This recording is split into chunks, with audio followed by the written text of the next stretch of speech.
नमस्कार छात्राओं, एक बार फिर मैं पुनः एक नई वीडियो के साथ उपस्थित हुआ हूँ और आशा करता हूँ कि जितना भी काम मेरे द्वारा दिया जाता है आप लोगों को, उसको आप लोग भली भांति करते होंगे। और सबसे पहले मैं उन छात्राओं को कहना चाहता हूँ जो छात्राएं कहती हैं कि किताब में ये नहीं मिल रहा है, इन लेखकों का नाम नहीं मिल रहा है, जो आप वर्क दिए हैं करने के लिए ये नहीं मिल रहा है। तो सबसे पहले आप लोग किताब को पढ़ना प्रारंभ करिए। ऐसा कुछ नहीं है जो किताब में नहीं दिया गया है, सब कुछ किताब में दिया गया है।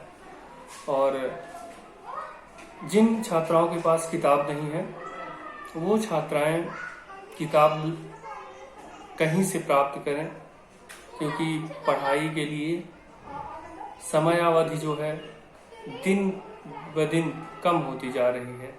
तो इसलिए पढ़ना प्रारंभ करिए और हम सभी अध्यापकगण आपकी सहायता के लिए ही प्रयत्नशील हैं। और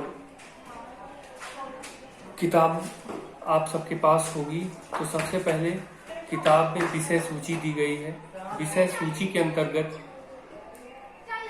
उसमें कवि के नाम, लेखक के नाम और उनकी रचनाओं को भी दर्शाया गया है। उन लेखकों के नाम, रचनाओं के नाम और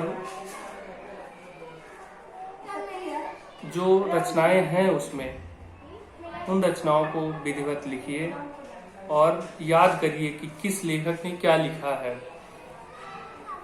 उसके बाद उसे भूमिका दी गई है।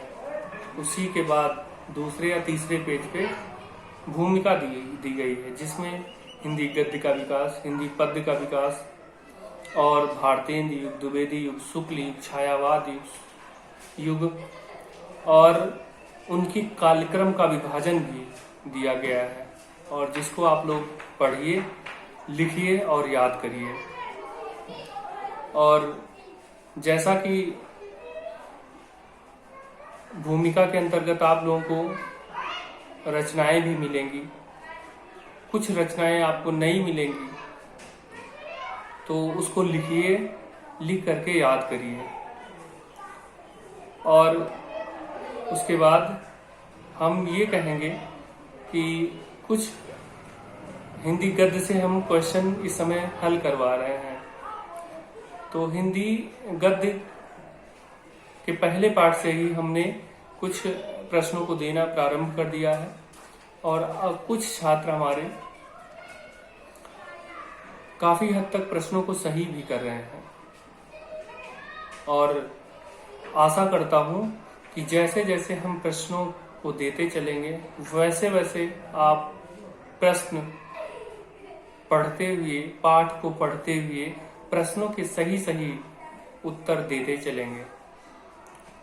और इतनी सी बातों के बाद मैं अपनी वाणी को विराम देता हूं और फिर पुनः मैं एक नई वीडियो के साथ मिलूंगा। तब तक के लिए नमस्कार। स्वस्थ रहिए, व्यस्त रहिए और नए आयाम को प्राप्त करिए। धन्यवाद।